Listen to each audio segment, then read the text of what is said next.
building a systems-based business. Let's address that one. Like there's not a simple answer for how to do that. One of the things that you need to start with is you need to, there's a few things that I've learned, and I've had a systems-based business for a long time now, but it's not perfect, right? And some of the things that I wish I would have done different looking back is like, first, like start with goals, right? Like where are you trying to go? And then you need numbers that are going to get you there. So I mentioned this last week, the North Star metric idea. I don't know if you guys put thought into it. One of the things that we're going to keep track of is like the amount of leads per paying client.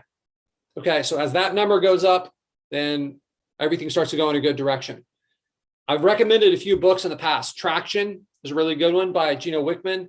And then the E-Myth Revisited by Michael Gerber, right? So the E-Myth talks about building an organizational chart. So you need to think about all the different parts that exist in your business. So for instance, you have like your CEO, right? That's maybe you. Maybe you are all of these positions, but just taking the time to create a little chart on a piece of paper with all the different positions and then assign responsibility to each of those roles. So like the CEO is responsible for what? A lot of you guys, I assume almost all of you guys probably don't have a CFO in your business, but that's still a role that exists. And it's okay for you to have all these spots, but let's label it, let's list the responsibilities. And then once you have the responsibilities, you can start to put people in there and you can start to address all the things that need to be done, right? And this stuff's just kind of like all floating around. Building a system towards it seems impossible, right? I really like to, I have a notebook here that I put everything in. I can't really see it here.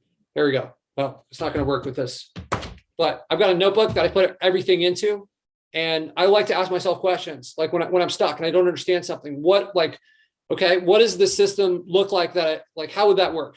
Like, what should that look like? What are the different parts and pieces? I don't know the answers to those, but getting them down, kind of closing that loop in my head and then starting like the problem solving and going through it.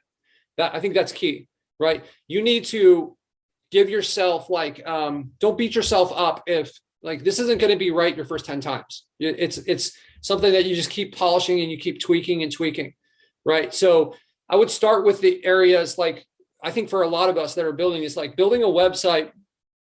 That's a job that you can hire somebody to do a great job for a few dollars an hour.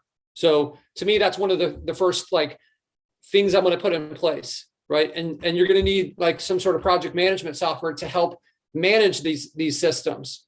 But I would say I went too fast in my business, and I wish that I would have been like more organized in my approach and kind of like spent more time building the system.